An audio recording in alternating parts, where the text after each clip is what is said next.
ஜெய ஸ்ரீராம் நண்பர்களே, தமிழுதயன் சேனலுக்கு வருக வருக என்று வரவேற்கிறோம். இன்னைக்கு ஒரு அற்புதமான கதை பார்க்க போறோம். என்னன்னா கருட புராணத்துல கருடனோட புராணம் பார்க்க போறோம். ஒரு நாள் நைமிசாரண்யம் என்ன மாதிரி இடம் கேட்டாக்க, இந்த பிருத்வியில இந்த பூலோகத்துல தவம் பண்ணக்கூடிய ஒரு இடம் வேண்டும். எல்லா கவலைகளையும் மறந்து தவம் செய்ய ஒரு இடம் வேண்டும் என்று பிரம்மாவாலேயே சிருஷ்டிக்கப்பட்ட இடம்தான் நைமிசாரண்யம். இந்த நம்மளோட எல்லா புராணங்களையும் பார்த்தாக்க, அந்த புராணங்களோட ஆரம்ப பிந்து இருக்கே, அது நைமிசாரண்யம். அந்த நைமிசாரண்யத்துல இருந்து தான் எல்லா புராணங்களும் ஆரம்பிக்கிறது. நம்மளோட கஷேத்திரங்கள்ல, திவ்ய கஷேத்திரங்கள்ல எப்படி அயோத்தியா, காசி, மதுரா, ஸ்ரீரங்கம், ராமேஸ்வரம், எல்லா ஜோதிர்லிங்கம் இப்பெல்லாம் அற்புதமான இடங்கள் இருக்கு. இதுக்கு எந்த விதத்திலையும் குறையாத, இன்னும் சொல்ல போனா ஒருபடி அதிகமான மகத்துவம் உடைய இடம்தான் இந்த நைமிசாரண்யம். அங்க நீங்க வரணும்னாக்க நம்மளை தொடர்பு கொள்ளலாம். எங்க வாட்ஸ்அப் நம்பர் அங்க இருக்கு. நம்ம எல்லாரையும் கூட்டு போறோம். அங்க போய் நிறைய பூஜைகள் பண்ணி இடத்த சுத்தி, அற்புதமான இடம், நீங்க பார்க்க வேண்டிய இடம் அது. இந்த நைமிசாரண்யத்துல ஒரு நாள் சூதமுனி வருகிறார். யார் சூதமுனின்னு கேட்டாக்க, பகவத்கீதால கிருஷ்ணன் முனிகள் ரிஷிகளில் நான் வியாசன் என்று கூறுகிறாரே, அந்த வியாச ரிஷியோட, வியாச முனிவரோட சிஷ்யர் தான் இந்த சூதமுனிவர். இவர் வருகிறார். இவரை கண்ட உடனே எங்க சவுனகாதி முனிகள் என்று 84,000 ரிஷிகள் அங்க தவம் பண்ணிட்டு இருக்காங்க. ஏன்னா அதான் நான் சொல்றேன், தவம் பண்றதுக்குன்னே உள்ள இடம். நைமிசாரண்யத்துல கலிகாலமே வராது. அப்படிப்பட்ட ஒரு அற்புதமான இடம். பிரம்மாவோ இது விஷ்ணு சக்கரம் உள்ள இடம் அது. ஓகே, சோ அங்க இந்த சூதமுனிவர்களை பார்த்த உடனே இவங்க ஒரே சந்தோஷம் ஆயிடுறாங்க. ஏன்னா சூதமுனிகள் வந்தாலே அவர் எல்லாம் இவங்க கேட்க கேட்க கதைகளை அள்ளி தருவார். ஏன் அப்படின்னு கேட்டா, அவர் தான் வியாச முனிவரோட சிஷ்யராச்சே. வியாச முனிவர் தான் 18 கிரந்தங்களை எழுதியவர். அவர் அதுல இருந்து எடுத்து எடுத்து அள்ளி தருவார். இவர்கள் ஒரே சந்தோஷமா கேட்டுட்டு இருப்பாங்க. அப்படி இருக்க இவரை பார்த்த உடனே உபசரித்து, இவரை களைப்பார வைத்து, கை கூப்பி இந்த சவுனகாதி முனிகள் கூறுகிறார்கள், முனிவரே ரொம்ப சந்தோஷம் நீங்க வந்தது. எங்களுக்கு நீங்கள் நாங்க ரொம்ப ஆர்வமா இருக்கோம். இந்த தேவாதி தேவன், இந்த உலகத்தை நடத்தும் விஷ்ணு பகவானின் அருள் புரிந்த கதைகளை எங்களுக்கு கூறுங்கள் என்று கேட்கிறார்கள். நாங்கள் கேட்க தயாராக இருக்கிறோம், ஆர்வமாக இருக்கிறோம், எங்களுக்கு கூறுங்கள் என்று கூற, இப்படிப்பட்ட ஆர்வமான சிஷ்யர்கள் உட்கார்ந்து கேட்கவும் ரொம்ப அதை ஆனந்தப்பட்ட சவுனகாதி முனிகள், கண்டிப்பாக கூறுகிறேன், நான் இன்னைக்கு கருட புராணம் கூற போகிறேன் என்று ஆரம்பிக்கிறார். அந்த கருட புராணத்துல இந்த கருடனோட புராணம் பார்க்க போறோம். இப்ப அதாவது இந்த பூலோகமானது பிரளயம் கண்டு, அப்பதான் பிரளயத்திலிருந்து வெளில பிரளயம் முடிஞ்சு அந்த ஒரு பல கோடி ஆண்டுகள் இங்க ஜீவ ஜந்துக்களே இருக்காதாம்.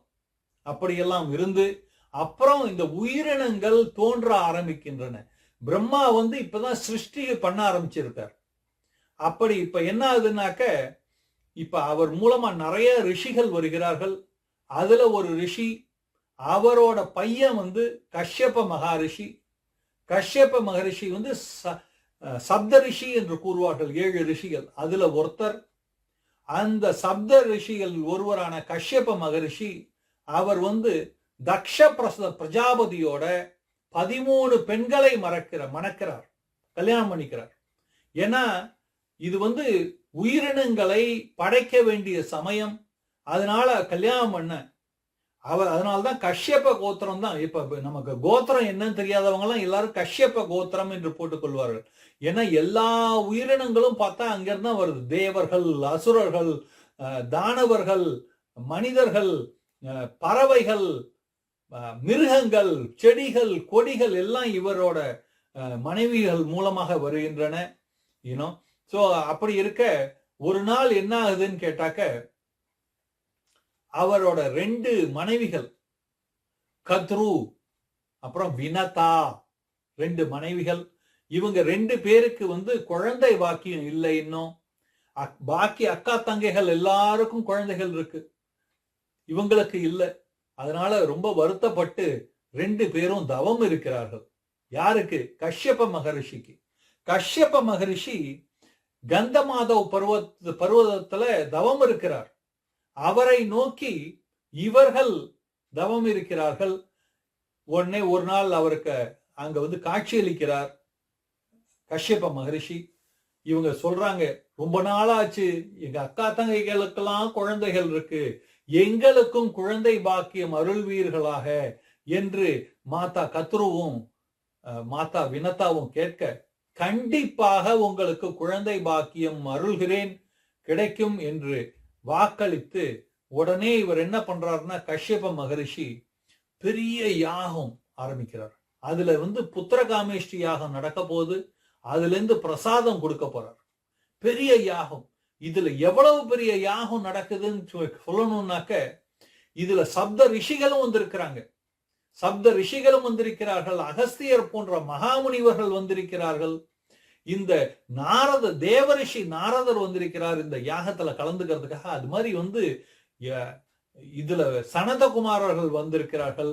அது தவிர வலக்கிலியா ரிஷிஸ் அப்படின்னு சொல்லுவாங்க, வலக்கிலியா முனிவர்கள், அவங்களும் வந்திருக்காங்க. இவங்க யாருனாக்க, இவங்க உயரமே கிடையாது, ஒரு கட்டவரல் சைஸ் தான் இவங்களுக்கு உயரம். ஆனா இவ்வளவு பெருசுதான் இருந்தாலும் இவங்களோட தேஜஸ் இருக்கே, இவங்க சூரிய ரதத்துல போவாங்க.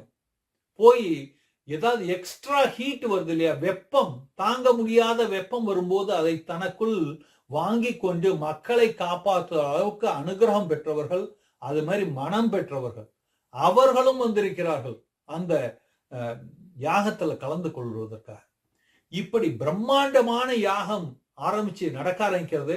எல்லாரும் இந்த மகா யஜ்ஞத்திற்கு தடபுடலா அரேஞ்ச்மெண்ட் பண்ணிட்டு இருக்கும்போது, இந்த வடக்கிலியா ரிஷிகள் இருக்கிறார்களே, இந்த கட்டைவர உயரம் உள்ள ரிஷிகள், இவங்களும் அந்த யாகத்திற்காக சமிக்ஞை என்று கூறுமே அதெல்லாம் கொண்டு வராங்க. விறகுகள் தூக்கிட்டு அங்க ஆரம்பிக்க போறாங்க. அப்படி வரும்போது ஒரு சின்ன கப்புன்னு சொல்லுவோமே, என்ன சொல்றது, தொன்னையில கோமூத்திரம் வச்சிருக்காங்க. அதுல தடுக்கி விழுந்து விடுகிறார் ஒரு ரிஷி. ஓகே, நமக்கு பார்த்தா சின்னதா இருக்கும், இவங்க கட்ட வரல் உயரம் தானே இருக்காங்க. தடுக்கி அந்த தொன்னைக்குள்ள விழுந்துடுறார். விழுந்து அதுல இருந்து வெளில வர்றார். அதை பார்த்து கொண்டிருந்த தேவேந்திரன் இருக்காங்க, இந்திரன், தேவர்களுக்கெல்லாம் ராஜாவான இந்திரன், தேவேந்திரன் சிரிக்க அதை எல்லாரும் பார்க்கறாங்க. இந்த வஹக்கலியா ரிஷி அந்த கோமூத்திர தொன்னையில் விழுகிறார் தடுக்கி. அதை பார்த்து தேவேந்திரன் சிரிக்க, அதனால் அவமானமாக உணர்ந்த இந்த ரிஷி உடனே சாபம் கொடுத்துடுறார். யாருக்கு? இந்திரனுக்கு. நீ எந்த அகங்காரத்தோட மரியாதை இல்லாமல் ரிஷிகளை பார்த்து இது மாதிரி வெளியில் என்னோட ஆன்மாவை பார்க்கல, நீனு என்னோட சரீரத்தை பார்த்து என்னை கிண்டலாக சிரிக்கிறாய். இதனால் இங்கிருந்து வரக்கூடிய பையன் இருக்கானே, இந்த யஜ்ஞம் நடக்கிறது, இங்க புத்திரகாமேஷ்டி யஜ்ஞம் நடக்கிறது, இதுல இருந்து வரக்கூடிய ஒரு பையன் மகா திறமைசாலியாக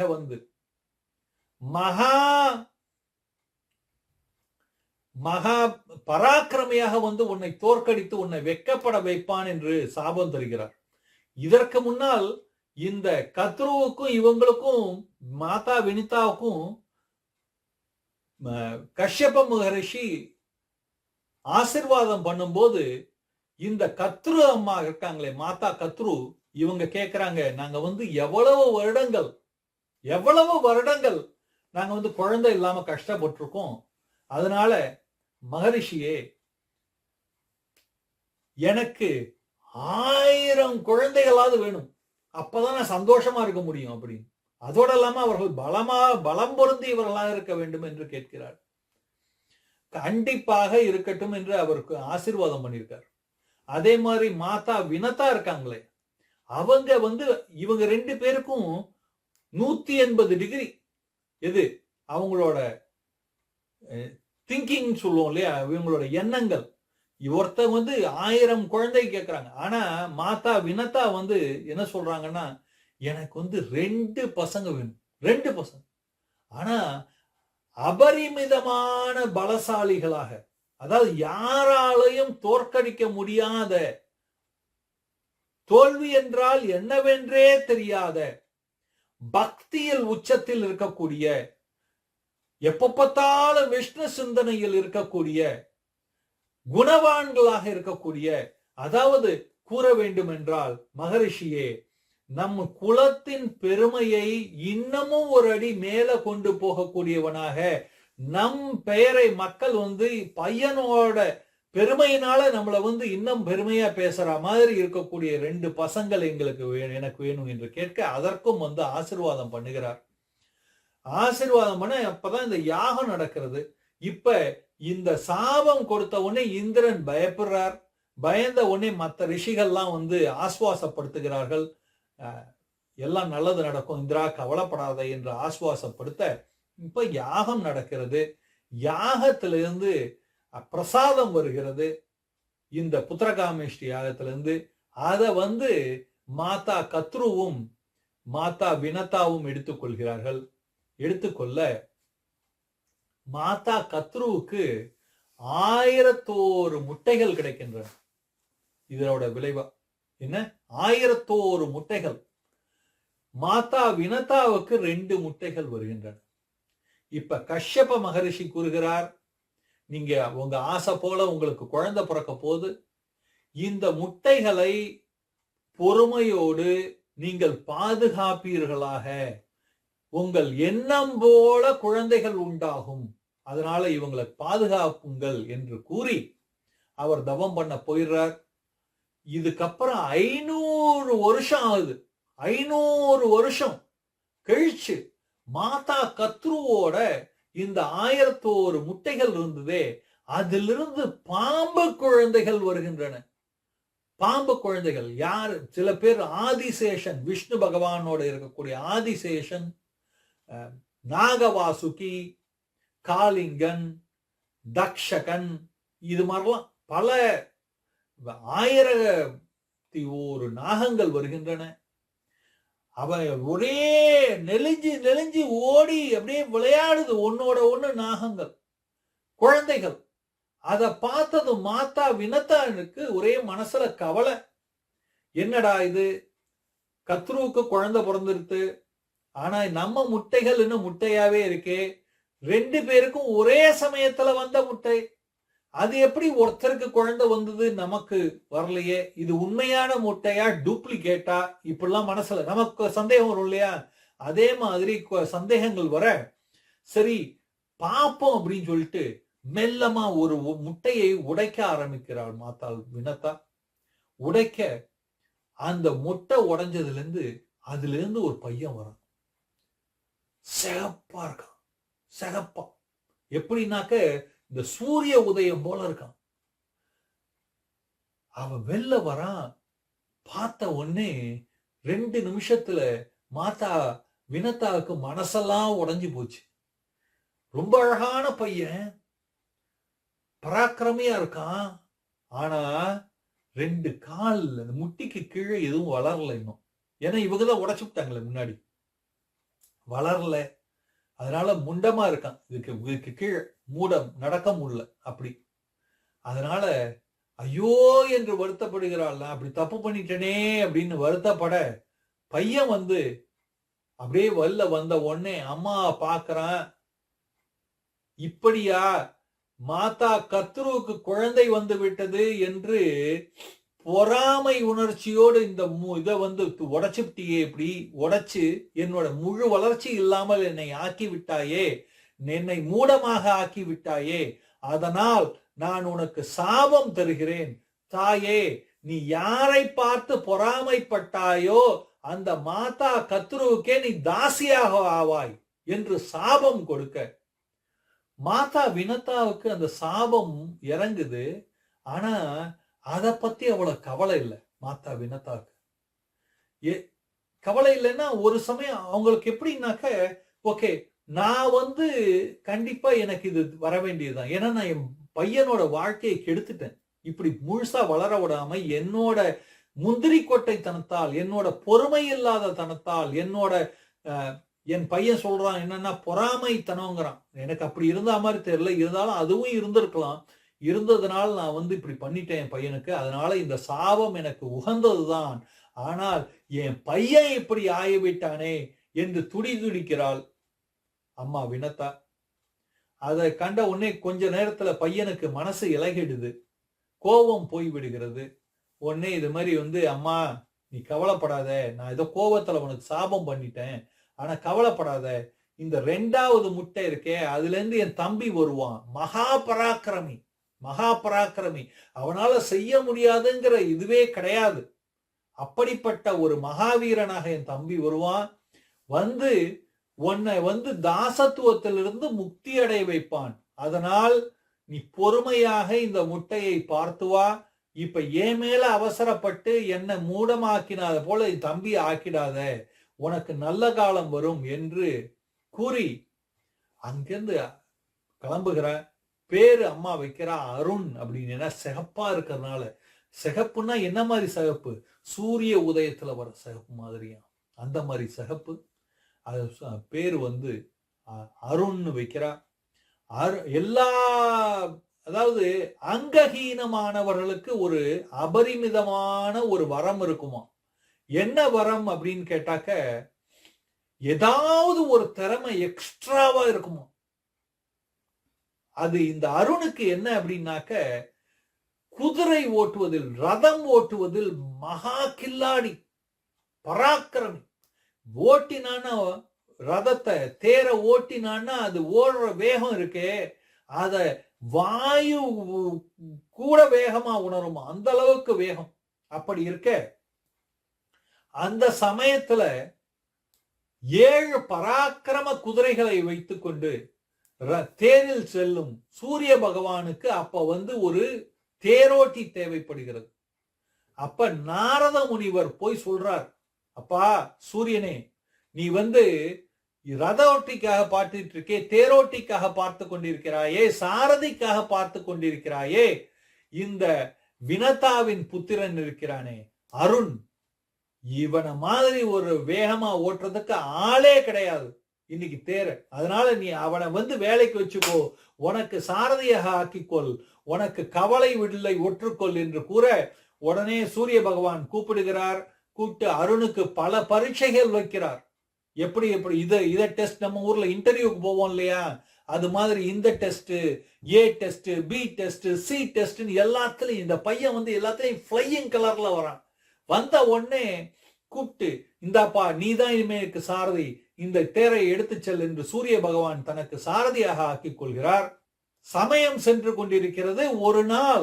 ஒரு நாள் பார்க்கடலிலிருந்து வந்த உச்சைஸ்ரவம் என்ற ஒரு மிக அழகான வெள்ளை குதிரை, இந்திரனோட குதிரை அது. இப்ப இந்திர பார்க்கடல்ல இருந்து வந்த பல பதார்த்தங்கள் வருகின்றன, ஒண்ணு ஒருத்தர் எடுத்துக்கிறாங்க.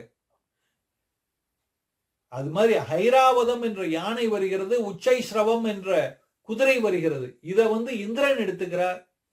முதல்ல வந்த காமதேனுவை ரிஷிகள் எடுத்துக்கொள்கின்றன, மகாலட்சுமியை மாதவனை எடுத்துக்கொள்கிறார், விஷ்ணு பகவான் எடுத்துக்கொள்கிறார். கௌஸ்துபமணி வருகிறது, அதையும் விஷ்ணு பகவான் எடுத்துக்கொள்கிறார். ஹலாகல் விஷம் வருகிறது, அதை சிவபகவான் எடுத்துக்கொள்கிறார். நம்ம இதை பத்தி பார்த்திருக்கோம். இது பார்க்கலன்னா அந்த வீடியோ இதுல அட்டாச் பண்ற, கண்டிப்பா பாருங்க.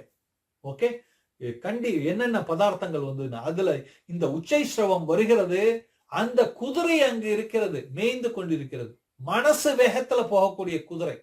அந்த குதிரையை பார்த்து மாதா வினதா சொல்கிறாள், வா என்ன அழகாக இருக்கிறது, இப்படி ஒரு குதிரையா, தெய்வீக கலை, பார்த்தா எந்த குறையுமே இல்லாத குதிரை அது. வெள்ளை வெளேர்னு இருக்கு, பால் போல் வெள்ளை. பார்க்கடலிலிருந்து வந்த குதிரை அல்லவா, பால் போல் வெள்ளை.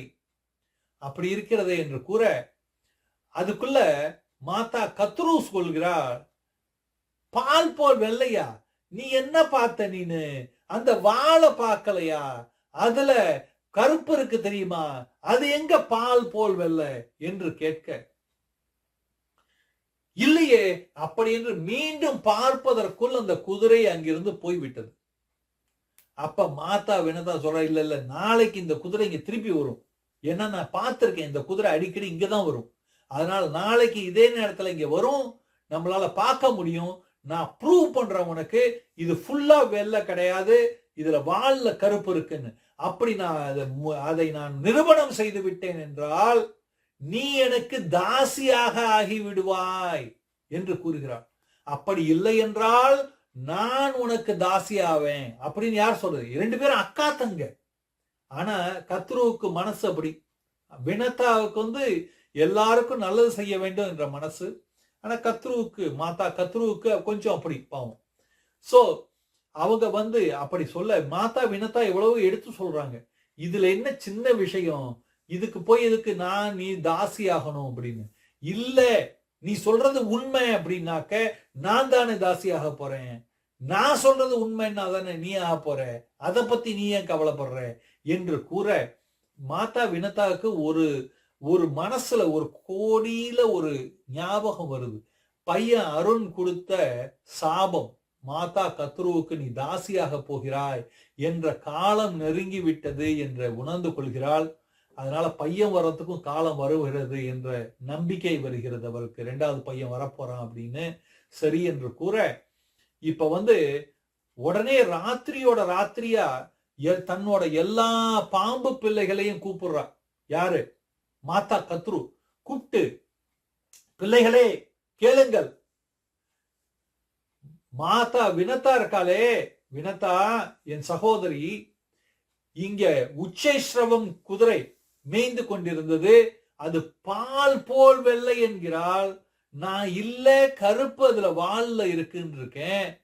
அப்படி நான் அதை ப்ரூவ் பண்ணிட்டேன்னா உங்க வினதா மாதா இருக்காளே, அவ எனக்கு தாசியாக ஆகி விடுவாள். இல்லைன்னா நான் அவளுக்கு தாசியாகி விடுவேன். அதனால் பிள்ளைகளே, போய் அந்த குதிரையோட வால்ல போய் ஒட்டிட்டு அது கருப்பா அப்படின்னு சொல்றாங்க. ஃபர்ஸ்ட் ஆகி விடுவேன்னு சொன்ன உடனே அந்த தலைச்சம்புள்ள இருக்காரு, நாகப்புள்ள ஆதிசேஷன், அவர் சொல்ற, அம்மா எப்படிமா இது சொல்லுவீங்க? அது பார்க்கடலிலிருந்து வந்த தெய்வீக குதிரை, அதுல எந்த குறையுமே கிடையாது. ஏன்னா இந்த குழந்தைகள் எல்லாமே, நாக குழந்தைகள் எல்லாமே ஒரு ஞானிகள், தெய்வீக அருள் பெற்றவர்கள். அதனால ஆதிசேஷன் சொல்றாரு, அம்மா அப்படியெல்லாம் இல்லம்மா, அது எந்த குறையுமே இல்லாத குதிரை. ஓகே, அதனால அதுல குறை இருக்கு எப்படி சொல்ல முடியும்? அதுல கிடையவே கிடையாது என்று கூற, அப்படி எல்லாம் இல்ல, நீ போய் ஒட்டிக்கோங்க, யாராவது நீங்க போய் ஒருத்தர் போய் வால்ல ஒட்டிட்டீங்கன்னா நம்ம குறை இருக்குன்னு காமிச்சிருவோம் என்று சொல்ல, உடனே ஆதிசேஷன் சொல்கிறார், அம்மா பொய் சொல்றதா? பொய் சொன்ன வாய்க்கு போஜனம் கிடைக்காது. பொய் சொன்ன குடும்பத்துல தோஷம் நிறைந்து பிள்ளைகள் இறந்து போவார்கள். பொய் சொன்ன குடும்பத்துல நல்லது நடக்காது, உடம்பு சரியில்லாமல் போவார்கள் எல்லாரும். அதனால பாவம், பொல்லாத பாவம், பல நரகங்களில் இழுத்து செல்லக்கூடிய பாவம் கிடைக்கும். அதனால அம்மா இப்படியெல்லாம் பண்ண வேண்டாம், தப்புமா என்று கூற, உடனே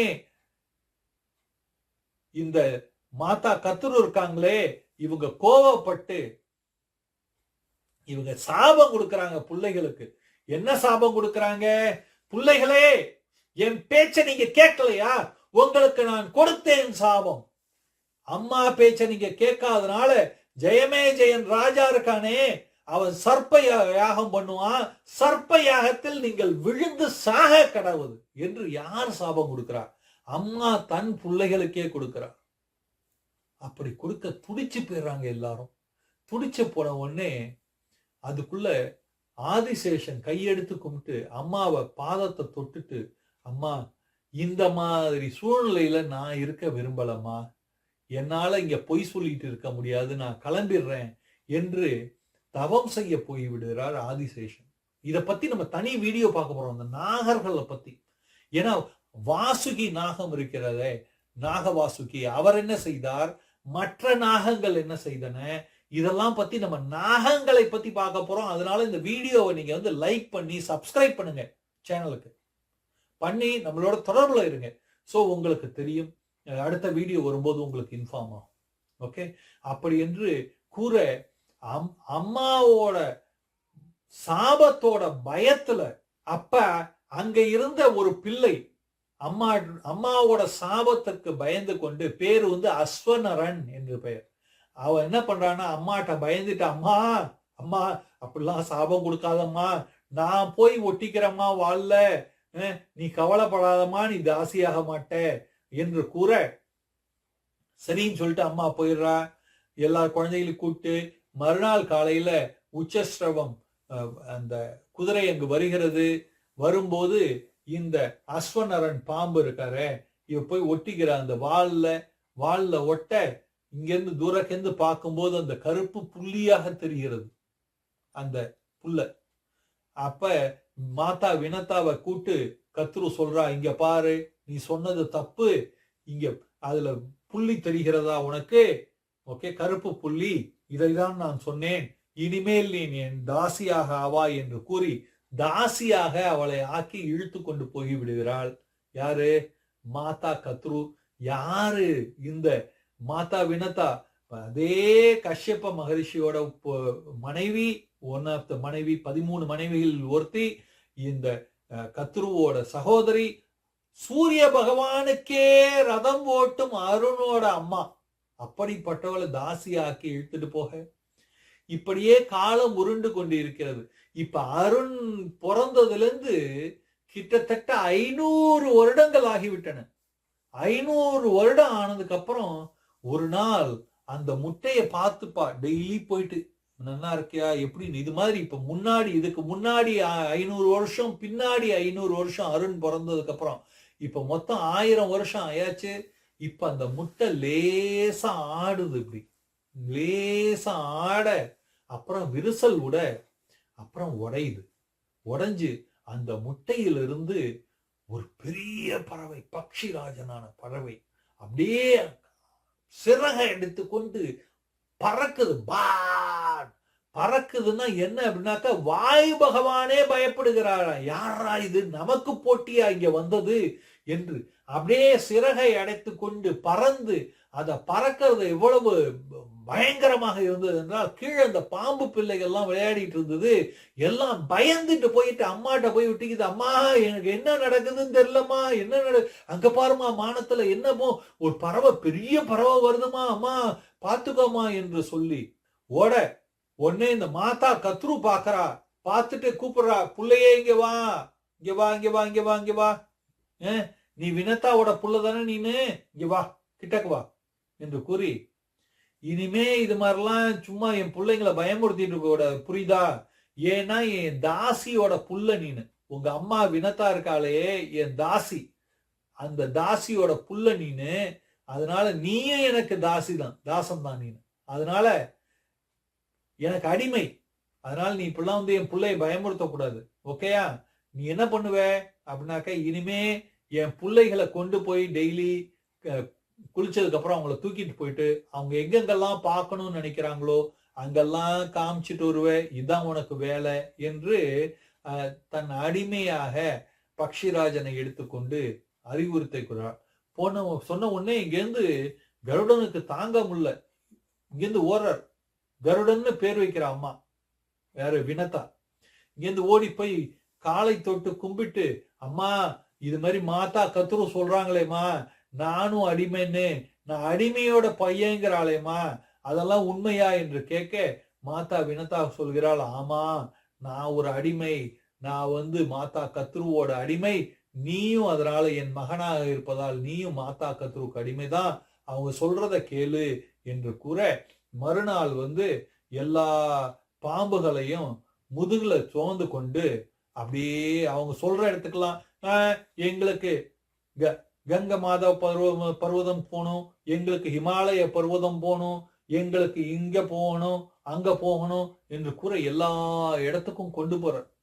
போகும்போது அப்படியே நினைச்சுக்கிறார், யார்? கருடன்.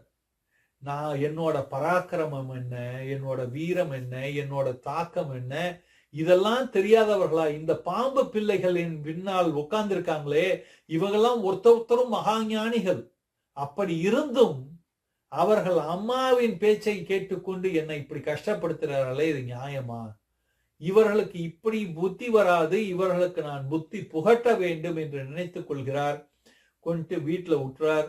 திரும்பி விட்டுட்டு, பாம்பு பிள்ளைகளே, நாளைக்கு தயாராகுங்க, நான் எல்லா லோகங்களையும் உங்களுக்கு காமிக்க போகிறேன் என்று கூறி மறுநாள் அவர்கள் தயாரான உடனே முதுகுல உட்கார வச்சு கொண்டு இங்கிருந்து வாயு லோகத்துக்கு போகிறார். வாயு லோகத்துல காத்து அடிக்குது, அப்படியே காத்து புயல் மாதிரி அடிக்குது. அதுல இந்த பாம்பு பிள்ளைகள் பிச்சுட்டு போயிடுவாங்க. கருடா, போதும் போதும், இங்கிருந்து எங்களை எப்படியாவது கூட்டு போயிடு என்று கூறு கதறுகிறார்கள். ஒன்னே தூக்கிட்டு இங்கிருந்து வருணலோகம் போகிறார். வருணலோகத்துக்கு போனா மழை, பேய் மழை என்று கூறுவோமே, அது மாதிரி கொட்டுது.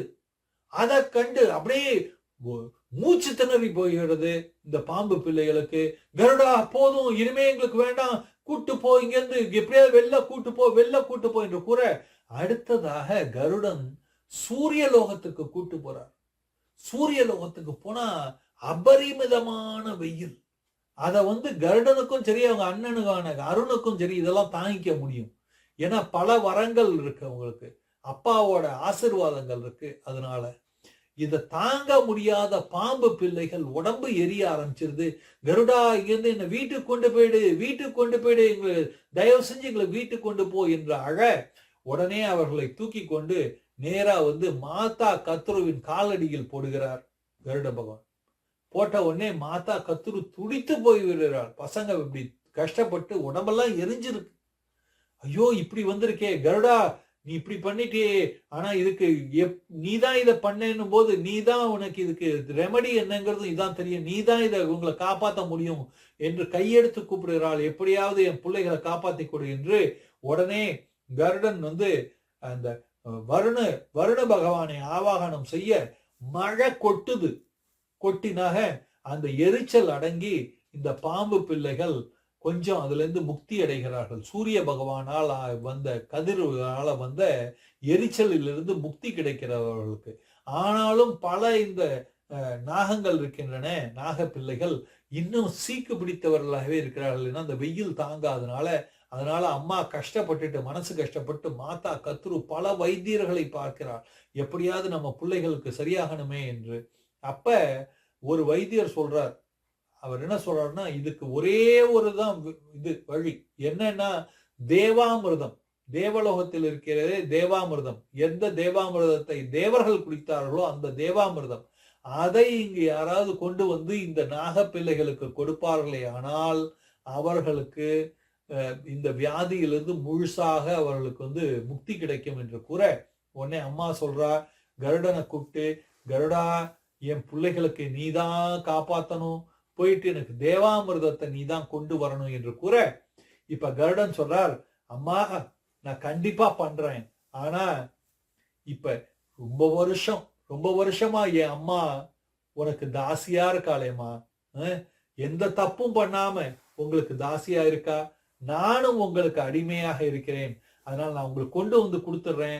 கொடுத்ததுக்கு அப்புறம் என்னையும் எங்க அம்மாவையும் நீங்க தாசத்துவத்திலிருந்து முக்தி செய்ய வேண்டும் என்று கேட்டுக்கொள்ள, வேறு வழி இல்லாத மாதா கத்ரு, கண்டிப்பாக அப்படி செய்யறேன், எனக்கு கொண்டு கொடுத்துரு என்ற அமிர்தத்தை கொண்டு கொடுத்துரு என்று கூற, இங்கிருந்து நேரா கருடன் அம்மா காலடியில போய் தொட்டு வணங்குகிறார். வணங்கி, அம்மா இது மாதிரி பெரிய மாட்ட நான்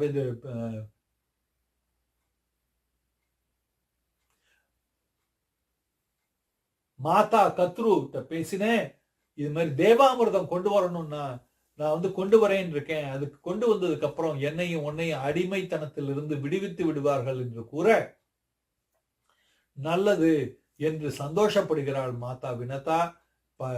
பையன் அருண் கொடுத்த சாப விமோச்சனம் ஞாபகம் வருகிறது, நல்லது நடக்கும் என்று கூறி ஆசிர்வதிக்கிறாள். நீ போற காரியம் வெற்றி அடையும் என்று கூற, கருடன் சொல்கிறார், அம்மா எனக்கு ரொம்ப பசியா இருக்குமா, எனக்கு பசியா இருக்கு, அதோட இல்லாம நான் அப்பாவையும் காலை தொட்டு ஆசீர்வாதம் வாங்க வேண்டும் என்று விரும்புகிறேன். அதனால எனக்கு அப்பா எங்க இருக்காருன்னு சொல்லுங்கம்மா என்று கூற, அம்மா ஃபர்ஸ்ட் பசி போய் அத்திக்கோ, இங்க இருந்து தென்மேற்கு பக்கம் போனீங்கன்னாக்க கடல் பகுதிகளில் நிறைய ராட்சச ஜனங்கள் இருக்காங்க. இவர்களுக்கு எப்படின்னு கேட்டாக்க இவர்களால எந்த இதுவும் கிடையாது. எல்லாம் எப்ப பார்த்தாலும் வெட்டு குத்து கொலைவெறி பிடித்தவர்கள். இவர்களை பிடிச்சு நீ சாப்பிட்டுக்கோ, உன்னோட பசி ஆறிப்போம். அப்புறம் உங்க அப்பா கங்கை மாதவ பர்வதத்துல தவம் இருக்கிறார், நீ அங்க போய் அப்பாட்ட ஆசீர்வாதம் எடுத்துக்கோ என்று கூற, சரின்னு அம்மாட்ட இருந்து ஆசீர்வாதத்தோடு விடை பெற்ற கருடன் நேரா தென்மேற்கு பக்கம் போய் அங்கிருந்த இந்த கொலைவரி பிடித்த ராட்சச கூட்டம் இருக்கிறதே, இவர்கள்ட்ட நீ இருந்து இந்த உலகத்துல யாருக்கும் எந்த புண்ணியமும் இல்லை. இன்ஃபேக்ட் இங்க நீ காலியானாதான் இவங்களுக்கு இந்த பூலோகத்துக்கு நல்லது நடக்கும். உன்னால பூமி மாதாவுக்கு உங்க மக்கள்னால வெறும் பாரம் கொடுமை கண்ணீர் இதுதான் மிச்சம். அதனால நான் உன்னை சாப்பிட போறேன்னு சொல்லி ஒருத்தரையா பிடித்து சாப்பிட்டு முடிச்சுட்டு அப்பாவை பார்க்க கங்கா மாதாவை பருவம் போகிறார். அங்க போயிட்டு அப்பாவை பார்த்த உடனே அப்பா கஷ்யப மகரிஷிக்கு ரொம்ப சந்தோஷம், பிள்ளைய பார்த்தது. எப்படி இங்க வந்த அப்படின்னு கட்டி பிடித்து ஆசீர்வாதம் பண்ணி கேட்கிறார். அப்ப கருட பகவான் இந்த கதையெல்லாம் சொல்றார். என்ன அப்படின்னாக்கா, அம்மா தாசியான கதை, மாதா கத்ரு பிள்ளைகளை தூக்கி கொண்டு அலைந்தது, இப்ப அந்த நாக பிள்ளைகளுக்கு உடம்பு சரியில்லாம இருக்கிறது, அதனால தேவாமிர்தம் கொண்டு வர சொன்னது, எல்லாத்தையும் சொல்ல, நீ ஒரு அற்புதமான பிள்ளை, நீ எல்லாருக்கும் பெருமையை கொண்டு வருவாய், நம் குடும்பமே உன்னால் தலை நிமிர்ந்து நடக்கும், அதனால நீ கண்டிப்பா போய் கொண்டு வா, உனக்கு தேவாமிர்தம் கிடைக்கும், உனக்கு வெற்றி கிடைக்கும். அதோட இல்லாம விஷ்ணு பகவானுக்கு எப்போதும் பிரியமானவனாக நீ இருப்பாய், விஷ்ணு பகவானோடையே நீ இருப்பாய் என்று ஆசிர்வாதம் பண்ணுகிறார். அப்பாவுக்கு நன்றி சொல்லிட்டு இங்கிருந்து தள்ளி போய் உட்கார்ந்து இவர் கருடனும் தவத்தை ஆரம்பிக்கிறார். இந்த விஷ்ணு பகவானை நோக்கி ஓம் நமோ பகவதே வாசுதேவாய, ஓம் நமோ பகவதே வாசுதேவாய, ஓம் நமோ பகவதே வாசுதேவாய, ஓம் நமோ பகவதே வாசுதேவாய என்று தவம் இருக்க, சாப்பாட்டை விட்டு தண்ணீரை விட்டு எல்லாத்தையும் விட்டு பெருமாள் நாமமே கதி என்று தவம் இருக்க, உடனே பெருமாள் நாரதரை கூப்பிட்டு சொல்றார், நீ போய் கருடனை பார்த்து சொல்லு, இது மாதிரி தேவாமிர்தம் கிடைக்கும், அதனால போய் எடுத்துக்க சொல்லு என்று. ஏன்னா அம்மாவுக்காக பண்றான், தனக்காக எதுவுமே கிடையாது, அம்மா கேட்கிறா, அம்மாவை முக்தி பண்ணணுங்கிற காரணத்துக்காக பண்ணுவதனால் கண்டிப்பாக வெற்றி கிடைக்கும் என்று கூற, அங்க அவருக்கு முன்னாடி நாரதர் வருகிறார். நாரதரை கண்டதும் புலகாங்கிதம் அடைந்த கருடன் எழுந்து கையெடுத்து கும்பிட்டு அவருக்கு பாத பூஜை செய்து, நாரதருக்கு தேவரிஷியே எனக்கு என்ன ஆணை என்று கேட்க, கருடா உனக்கு உன் மனம் போல் எல்லாம் நல்லது நடக்கும், கவலைப்படாதே, உனக்கும் உன் அம்மாவுக்கும் தாசத்துவத்திலிருந்து முக்தி கிடைக்கும், நாகங்களிடமிருந்து உனக்கு முக்தி கிடைக்கும், உங்க அம்மாவை மாதா கத்ரு ஏமாத்தி இது மாதிரி தாசியாக்கி விட்டாள், அதனால நீ என்ன செய்யணுமோ செஞ்சு அவங்கள தாசத்துவத்திலிருந்து முக்தி அடைய வைக்க வேண்டியது உன்னோட கடமை, இதற்காகத்தான் என்னை விஷ்ணு பகவான் இங்கு அனுப்பினார் என்று கூறுகிறார் நாரதர். உடனே நன்றி கூறி அவரை பூஜை செய்து பாத பூஜை செய்து ஆசிர்வாதம் பெற்று கருடன் பறந்து போறார். எங்க தேவலோகத்தை நோக்க போகிறார். போனாக்க அந்த வேகத்தை கண்டு வாயு பகவான்லாம் அலறாங்க. அங்க இருந்த தேவர்கள் எல்லாம், யார் இப்படி வருகிறார், யார் இது, இந்த வேகத்துல அப்படியே ஆடுது, தேவலோகமே ஆடுகிறது, யார் என்று தெரியவில்லை, இதை எப்படி அடக்க வேண்டும் என்று இந்திரன் ரொம்ப உட்கார்ந்து பேசிட்டு இருந்தவர் அப்படியே தேவலோக ஆட்டம் காண்றதுல அப்படியே எழுச்சி பயந்து எழுந்திருக்கிறார்.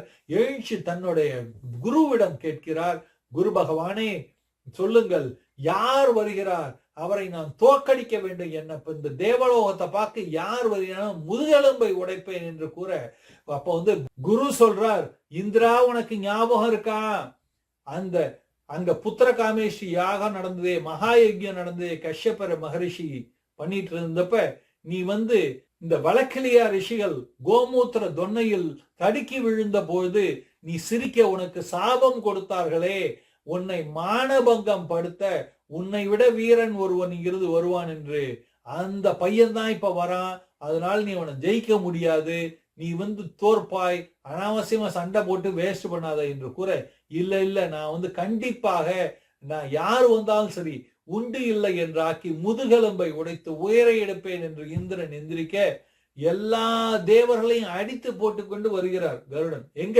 அவருக்கு வேற எதுவுமே ஐடியா இல்ல, என்னன்னாக்க நேரா போயிட்டு அந்த அமிர்தத்தை எடுத்துக்கொண்டு வர வேண்டும். நேரா போறாரு. அமிர்தமானது தேவலோகத்துல பத்திரமாக வைக்கப்பட்டிருக்கு. முன்னாடி 7 என்ன சொல்றது, ரிங் ஆஃப் செக்யூரிட்டி என்று சொல்லுவோமே, பாதுகாப்பு வளையங்கள், 7 பாதுகாப்பு வளையங்கள் இருக்கின்றன. முன்னாடி விஸ்வகர்மா அதை காப்பாத்திட்டு இருக்கார், அவரை அப்புறப்படுத்துகிறார். அடுத்து தேவர்கள் எல்லாம் இருக்கிறார்கள், அவர்களை அப்புறப்படுத்துகிறார். எல்லாம் அடிச்சு மீன்ஸ் எய்தர் அவங்க காயப்பட்டு விழுந்து விடுகிறார்கள், எதுவுமே பண்ண முடியாம, அல்லது அவர்கள் கொல்லப்படுகிறார்கள். அதுக்கப்புறம் யக்ஷர்கள், தானவர் இவங்களெல்லாம் தாண்டி போனாக்க கடைசியா பார்க்கிறார் 2 பாம்பு இருக்கு அங்க, அமிர்தத்தை பாதுகாத்துட்டு இருக்கு. அந்த பாம்பு என்னன்னாக்க அதுக்கு சண்டை போடணும்னே இல்லையா, கண்ணை பார்த்தாலே அந்த கண்ணுல இருந்து தீ வருது, அது பார்க்கிறவங்களை கொண்டுடுமா அப்படி. ஆனா கருடனுக்கு பாம்பை பார்த்த உடனே அப்படியே உடம்பெல்லாம் எரியுது. என்ன போட்டு இந்த பாம்பு ஜென்மங்கள் எப்படி கஷ்டப்படுத்தி இருக்குன்னு நான் பார்த்தேன், இங்கிருந்து வந்தாக்க இங்க உட்கார்ந்து இருக்கேன் அப்படின்னு டபக்குன்னு அங்கிருந்து அங்க மண்ணை வாரி அதை கண்ணுல அடிச்சேன்னா கண்ணத்துல தீ வருது. கண்ணை அடிக்க அதை கண்ணை மூட வைத்து அந்த அந்த பாம்பை சின்ன பின்னமாக பித்து எரிகிறார். எரிஞ்சு அதுக்குள்ள அவங்களுக்கு உடம்ப சின்னதாக்கி கொண்டு அந்த அமிர்தத்தை எடுத்துக்கொண்டு அங்க ஒரு சக்கரம் சுத்திக்கிட்டே இருக்கு அந்த பாதுகாப்பு வளையத்துல. அதுல இருந்து வெளியே வெளில அதுக்குள்ள அந்த பாம்பை கடித்து துப்பி எரிந்து விடுகிறார். இந்த 2 பாம்பையும் பண்ணிட்டு மேல வந்தாக்க இந்திரன் பார்க்கிறார். தேவேந்திரன் பார்த்துட்டு, இப்படியே விட்டாக்க இந்த பக்ஷிராஜன் இருக்கிறானே இதை எடுத்துட்டு போயிடுவான் போல் இருக்கே, இதை இப்படி விடக்கூடாது என்று வஜ்ராயத்தை ஏவர கருடன் மேல. அந்த வஜ்ராயுதம் நேரா வருது கருடன் மேல அட்டாக் பண்றதுக்கு. வந்தாக்க கருடன் நிறுத்தி விட்டு சொல்றாரு, இந்திரா, தேவேந்திரா, நான் இந்த வஜ்ராயுதத்தை நான் அவமானப்படுத்த மாட்டேன், இப்ப பார் அப்படின்னு சொல்லிட்டு தன்னோட ஒரு இறகை அப்படியே அப்படியே இறக்கி விடுறார். அப்படியே சரக்குன்னு கீழ் விழுது. ஒரு ஃபெதர்னு சொல்லுவோம்ல, அது டிராப் ஆகுது. ஏன்னா இது அவமானமாக கூடாதுங்கிறதுக்காக என்னோட இறகை நான் கீழே போட்டேன். 2வது, நீ இந்திரா, நான் உன்னோட எதிரி இல்லை, நீயும் கஷ்யப்ப மகரிஷியின் மகன், நானும் கஷ்யப்ப மகரிஷியின் மகன், அதனால நம்ம 2 பேரும் அண்ணன் தம்பிகள், அதனால நீ எனக்கு அண்ணன் முறை, அதனாலயும் நான் உனக்கு அவமரியாதை செய்ய மாட்டேன், அதற்காகவும் என்னோட இறகை நான் கீழே போட்டேன், அதனால என்னை தடுக்காத, இதுலயே உனக்கு நல்லது, இதுவே உனக்கு நல்லது என்ற அறிவுரை கூட இப்ப இனிமே காப்பாற்ற முடியாது அமிர்த குடத்தை என்று உடனே இவர் தேவேந்திரன் விஷ்ணு பகவானை பிரார்த்திக்கிறார். ஆண்டவா, நீங்க உங்களுக்கு கொடுத்தீங்களே இந்த அமிர்த குடம், இந்த பட்சி தூக்கி கொண்டு போகிறதே, இதை நீங்கள் தான் காப்பாற்ற வேண்டும் என்று கூற, அதற்குள்ள அந்த குடத்தை கையில வச்சுட்டு கருடன் விஷ்ணு பகவானை பிரார்த்திக்கிறார். ஏன்னா விஷ்ணு பக்தன் யாரு, கருடன். வெடித்து பிரார்த்திக்க, ஓம் நமோ பகவதே வாசுதேவாய, ஓம் நமோ பகவதே வாசுதேவாய, ஓம் நமோ பகவதே வாசுதேவாய என்று மனத்துக்குள் தியானம் செய்கிறார். உடனே இந்த விஷ்ணு பகவான் வந்துடுறாராம். வந்த உடனே அவர் கேட்கிறார், கருடா, எனக்கு உன்னை பார்த்ததுமே பிடிச்சு போச்சு, ஏன் தெரியுமா, எல்லாரும் இந்த அமிர்த கலசத்துக்கு எப்படியாவது கையில குடிச்சிடணும்னு சொல்லிட்டு துடிப்பாங்க. ஆனா நீ பாரு கருடா, உங்க அம்மாவுக்காக எடுக்க வந்த, ஆனா நீ அதுல ஒரு சொட்டு கூட நீ வாயில கொட்டிக்கல. ஓகே, அதனால இதுல இந்த நியதிகள் நம்ம செட் பண்ணிருக்கோமே, தெய்வ நியதிகள், அதை உடைக்காம நீ வேலை செஞ்சிருக்கிறாள். உங்க அம்மாவுக்காகவே வேலை செய்திருக்காள். உன்னோட 2 இது என்ன, அம்மா கேட்டா இந்த குடத்தை கொண்டு போய் கொடுக்கணும்னு, ரெண்டாவது அமிர்தம் கொண்டு வந்து கொடுன்னு, அடுத்து அம்மாவை தாசத்துவத்திலிருந்து முக்தி செய்ய வேண்டும். இதற்காக நீ செய்கிறாய், அதனால் நீ செய்வது வெற்றி அடையும் என்று கூற, இப்ப எல்லாம் உனக்கு நல்லது நடக்கும், நீ இந்த அமிர்த கலசை எடுத்துக்கொண்டு போ, உங்க அம்மாட்ட கொடு, இது கத்ரு மாதாட்ட கொடுத்து, மாதா வினிதா உன்னோட அம்மா இருக்காள மாதா வினதாவை தாசத்துவத்திலிருந்து முக்தி செய், உனக்கு வெற்றி கிடைக்கும் என்று ஆசிர்வதிக்கிறார் பகவான் விஷ்ணு. அப்ப கருடன் அவர்கிட்ட நிறைய கேள்விகள் கேட்கிறார். இதுதான் கருட புராணம். இத பத்தி நம்ம அடுத்த வீடியோல பார்க்க போறோம். அதனால இந்த வீடியோவை சப்ஸ்கிரைப் பண்ணுங்க. சப்ஸ்கிரைப் பண்ணி நம்மளோட இணைஞ்சிருங்க. ஏன்னா இது கம்ப்ளீட்டா பார்க்க போறோம். என்ன கான்வர்சேஷன் நடந்தது அப்படிங்கிறது தான் கருட புராணம். கருட புராணம்னா நம்ம என்ன நினைச்சுக்கோம்னா கருடனை பத்தின புராணம். இது கருடனை பத்தின புராணம். இப்ப கருட புராணம் என்னன்னா விஷ்ணு பகவான் கருடனோட கேள்விகளுக்கு பதில் சொல்கிறார். அதுதான் கருட புராணம். ஓகே, இதான் கண்டினியூவேஷன் அது. ஆனா அந்த ஃபுல்லா நம்ம பார்க்க போறோம். ஆனா இது எல்லாம் பதில்லாம் கொடுத்து இதுல நிறைய கேள்விகள், பாவம்னா என்ன, புண்ணியம்னா என்ன, எந்த பாவத்துக்கு என்ன தண்டனை, எல்லா விஷயங்களும் கேட்கிறார். நம்ம மாமிசம் சாப்பிடலாமா கூடாதா, நான் மாமிசம் சாப்பிட்டேனே, நான் இப்பதான் பிடிச்சி எல்லாரையும் சாப்பிட்டு வரேனே, அப்ப அதெல்லாம் எனக்கு அதனால பாவம் வருமா, இது மாதிரிலாம் பல கேள்விகள் கேட்கிறார். இதை பத்தி நம்ம டீட்டெயிலா பார்க்க போறோம். தொடர்புல இருங்க. ஆனா இதெல்லாம் பண்ண உடனே, எல்லா கேள்விகளும் கேட்ட உடனே எனக்கு என்ன வரம் வேணுமோ கேள் அப்படிங்கிறார் விஷ்ணு பகவான்.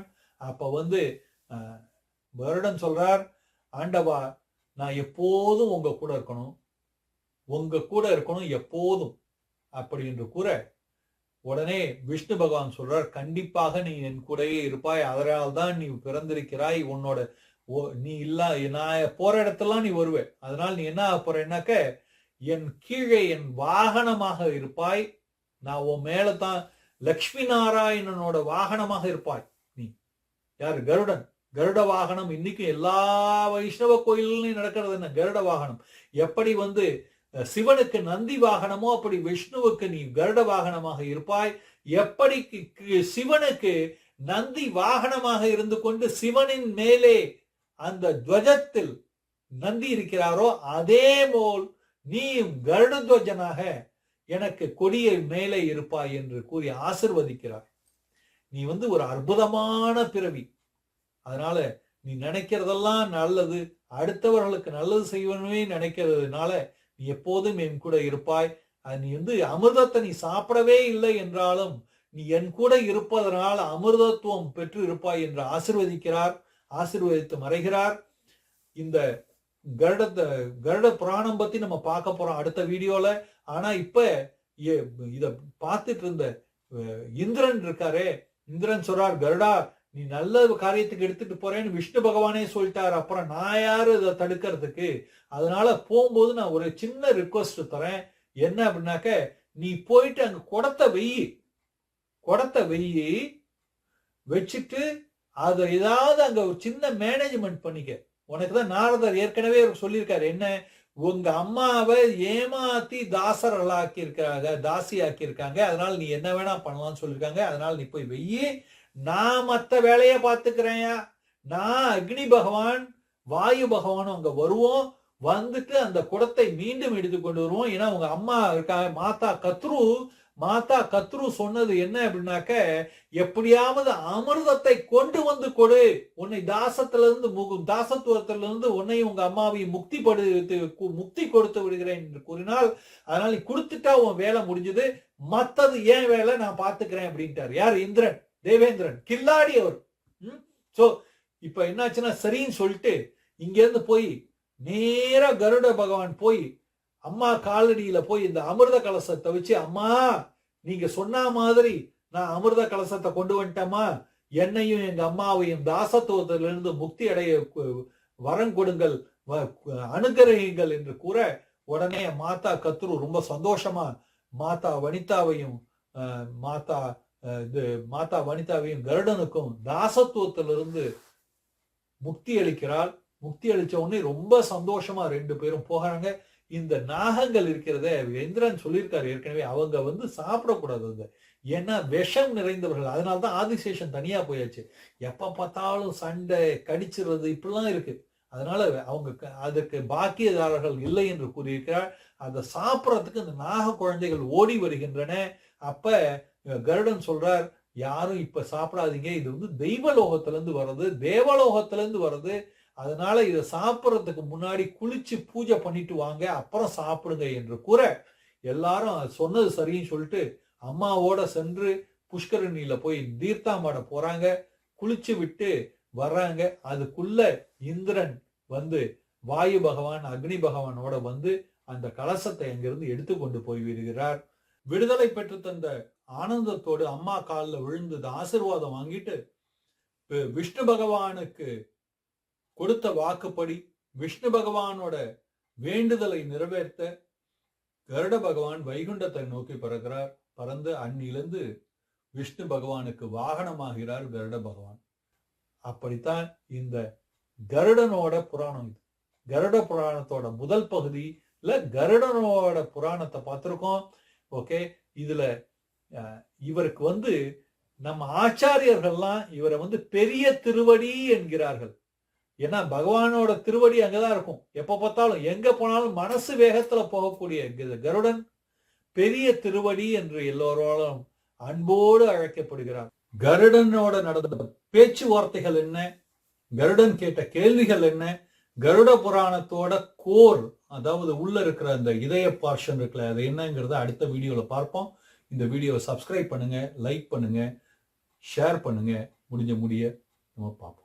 ஜெய ஸ்ரீ கிருஷ்ணா, ஜெய லட்சுமி நாராயண பகவானுக்கு, ஜெய கருட பகவானுக்கு. ஹரே கிருஷ்ணா, ஹரே கிருஷ்ணா.